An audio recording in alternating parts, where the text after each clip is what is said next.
સ્વામિનારાયણ વિદ્યાર્થી મિત્રો, આજે આપણે ધોરણ 10 ગણિત અને એની અંદર પ્રકરણ નંબર 1માં સ્વાધ્યાય 1.13નો પ્રશ્ન નંબર આપણે 3 જોવાનો છે. પ્રશ્ન નંબર 1 અને 2 જોઈ ગયા આપણે.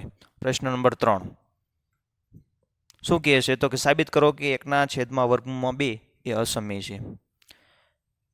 તો તમને વર્ગમૂળમાં 5 વાળો જે મેં તમને દાખલો ગણાવ્યો, બરોબર, એ જ મુજબ વર્ગમૂળમાં 2નો જવાબ આવશે, એ જ મુજબ વર્ગમૂળમાં 3નો જવાબ આવશે, એ જ મુજબ વર્ગમૂળમાં 7 એ તમે અસમય બતાવી શકો. જ્યાં વર્ગમૂળમાં 5 વાળો દાખલો છે અહીંયા વર્ગમૂળમાં 2 કરી નાખવાનું, અહીંયા વર્ગમૂળમાં 3 કરી નાખવાનું, અથવા અહીંયા વર્ગમૂળમાં 7. તમને જે કંઈ દાખલો આપ્યો હોય એ મુજબ આપણે સંખ્યા મૂકવાની. તમને અહીંયા આપ્યું છે 1/2 એ અસમય છે, તો આપણે ધારી લઈએ. શું ધારીશું? તો કે વિરુદ્ધ આપણે ધારવાનું, કે ધારો કે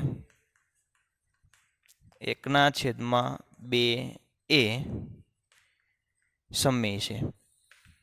સમય ક્યારે થાય? તો કે 1/2 બરાબર a/b હોવું જોઈએ. તો જ્યાં a અને શું, a અને b એ અવિભાજ્ય પૂર્ણાંક છે અથવા સંખ્યા છે. હવે શું કરીશું?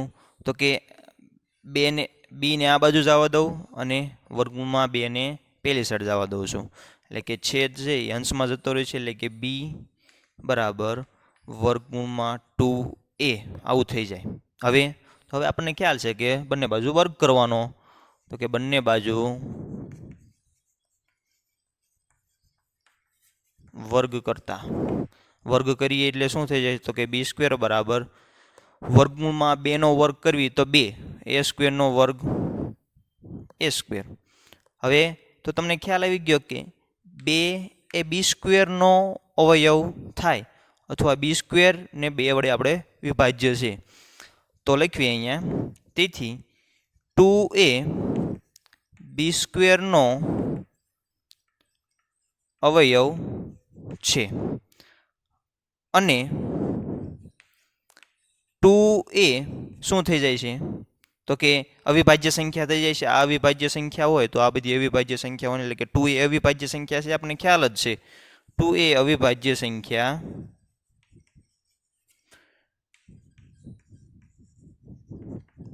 છે.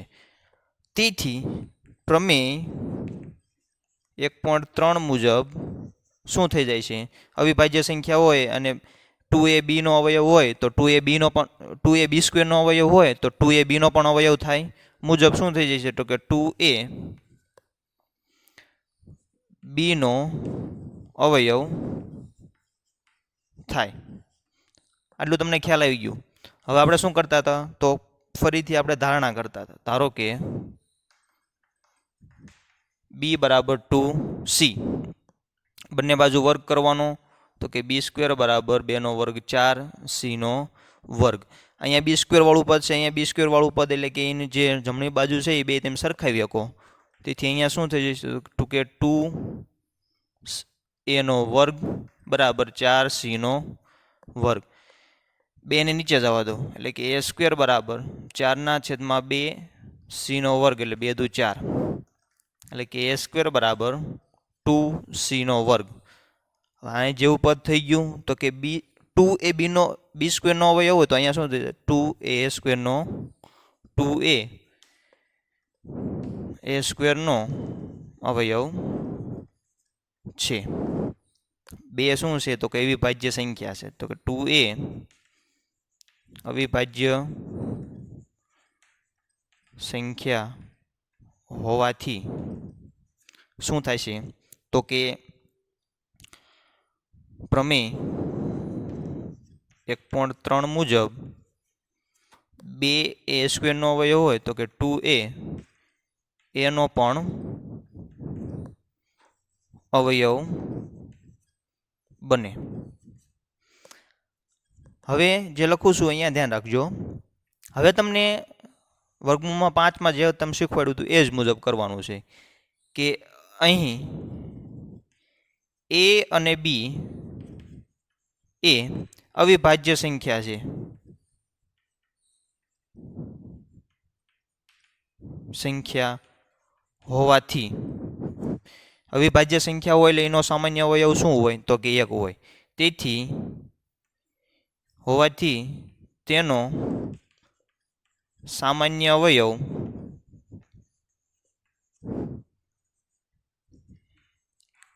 એક હોય. પરંતુ અહીંયા શું થઈ જાય છે તો કે સામાન્ય અવયવ શું થઈ જાય છે તો કે 2 એનો અવયવ થઈ જાય છે અને 2 એ b નો પણ અવયવ થાય છે. એટલે કે એનો મતલબ તો કે અહીંયા શું થાય છે તો કે વિરોધાભાસ ઉદ્ભવ થાય છે. તો કે આમ વિરોધાભાસ ઊભો થાય છે. એટલે એનો મતલબ શું થઈ ગયો તો કે આપણી ધારણા આપણે જે ધારેલું છે ખોટી છે. શું ખોટી છે તો કે આપણે જે સમય ધાર્યું હતું એ ખોટું છે. તો એનો મતલબ તો કે આવડું અસમય હતું તો કેવું થઈ જાય છે તો કે અસમય. તેથી 1/√2 એ અસમય છે. રેડી? અહીંયા દાખલો તમારો. આભાર. હવે બીજો દાખલો તમને શું કહે છે તો કે 7/5 એ અસમય છે. જો વિદ્યાર્થી મિત્રો તમે દાખલા વારંવાર સાબિતીના પ્રેક્ટિસ કરશો તો જ તમને આવડશે, નકર દાખલામાં થોડુંક ટફ પડે. 7/5 એ અસમય બતાવવાનું છે. તો આપણે ધારી લઈએ કે પહેલાં કેવું છે તો કે સમય છે. તો કે ધારો કે 7/5 એ સમય છે. ધારી લેવી એટલે એનો મતલબ 7/5 બરાબર એના છેદમાં b થઈ જવાનું, જ્યાં a અને b શું છે? b એ સામાન્ય અવિભાજ્ય સંખ્યા છે.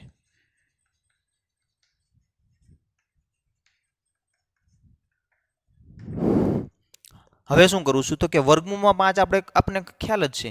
પહેલો દાખલો આપણે જોયો તો કે એ કેવું છે? અસમય છે. તો એના સિવાયનું જે કંઈ પદ હોય એને આ બાજુ જવા દઉં છું કે વર્ગમૂળમાં 5 એ એના છેદમાં 7b થઈ જાય. હવે તમને ખ્યાલ છે કે વર્ગમૂળમાં 5 એ અસમય હોય તો એની જમણી બાજુ જે રહી એ બધું કેવું થઈ જાય? એ પણ અસમય જ રહેવાનું. પણ અહીંયા તમને શું કહે તો કે a અને b છે એ અવિભાજ્ય પૂર્ણાંક છે.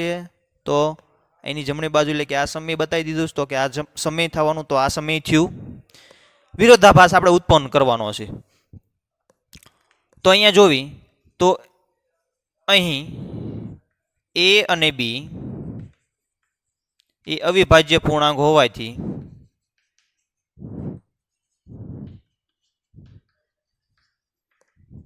શું થઈ જાય છે તો કે a ના છેદમાં 7b એ સમય છે. પરંતુ આપણે જાણીએ છીએ તે મુજબ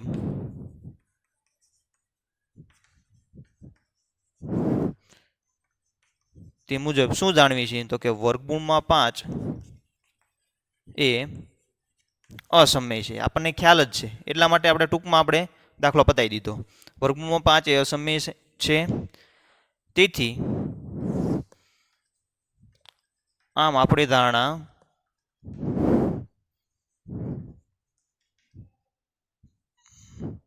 માં વિરોધાભાસ ઉદ્ભવ થાય છે.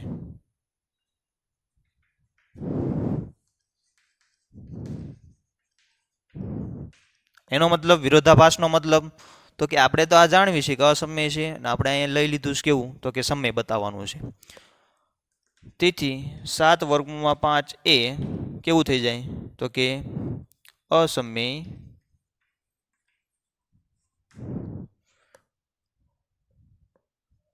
અહીંયા એવું લખી નાખ્યું. આપણી ધારણામાં વિરોધાભાસ ઉદ્ભવ થાય છે એટલે કે આપણી ધારણા કેવી છે? ખોટી છે. એટલે કે 7/5 એ કેવું થઈ જાય તો કે અસમય થઈ જાય. રેડી? ત્રીજો દાખલો શું કહે છે તો કે 6+√2 એ અસમય છે એવું બતાવવાનું છે. આપણે આગળના દાખલા ગણ્યા એ જ મુજબ આપણે દાખલા ગણવાના છે. શું તો કે ધારો કે 6+√2 એ સમય છે. સમય હોય એટલે જે સંખ્યા આપેલી છે એ આપણે a ના છેદમાં b, જ્યાં a અને b શું છે? અવિભાજ્ય પૂર્ણાંક છે. હવે તો કે વર્ગમૂળમાં 2 છે એના સિવાયનું પદ 6 છે એને શું કરવું? પેલી સાઈડ લઈ જશું, એટલે કે વર્ગમૂળમાં 2 બરાબર a ના છેદમાં b એમ નામ. આ 6 પેલી સાઈડ જાય તો કે માઇનસ થઈ જાય. હવે તો કે લસા લેવાનો, તો કે વર્ગમૂળમાં 2 બરાબર b અહીંયા નથી તો અહીંયા મારે b કરવા માટે ઉપર નીચે ગુણવા પડશે, એટલે કે a માઇનસ 6b ના છેદમાં b. હવે તમને મેં અગાઉ તમને કીધું હતું કે અહીંયા વર્ગમૂળમાં 5 હોય, વર્ગમૂળમાં 3 હોય, વર્ગમૂળમાં 2 હોય, વર્ગમૂળમાં 7 હોય, એ કેવી સંખ્યા થઈ જાય? તો કે અસમય સંખ્યા થઈ જાય. એવો આપણે પહેલો દાખલો ગણ્યો તો વર્ગમૂળમાં 5 વાળો. તો એ જ મુજબ આપણે જાણવી છે મુજબ શું થઈ જાય? તો કે વર્ગમૂળમાં 2 કેવી છે? તો કે અસમય સંખ્યા છે. તો અહીંયા લખી નાખું વર્ગમૂળમાં 2a, અથવા એવું નથી લખતો,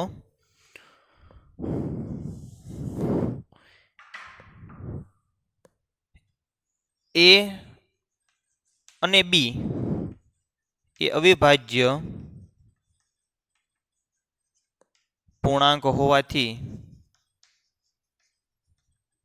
શું થાય? તો કે a અને b એટલે કે a માઇનસ 6b ના છેદમાં b એ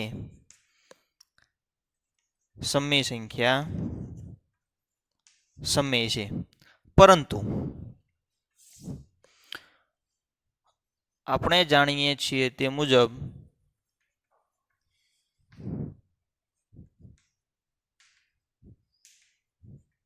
શું જાણવી છે? તો કે વર્ગમૂળમાં 2a અસમય છે. આમ વિરોધાભાસ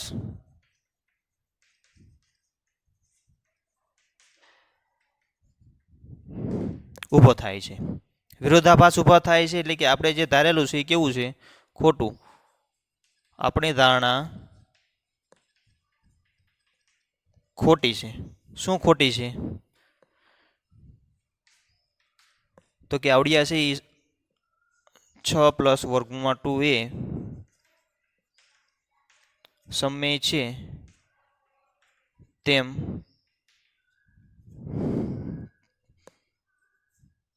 ખોટી છે.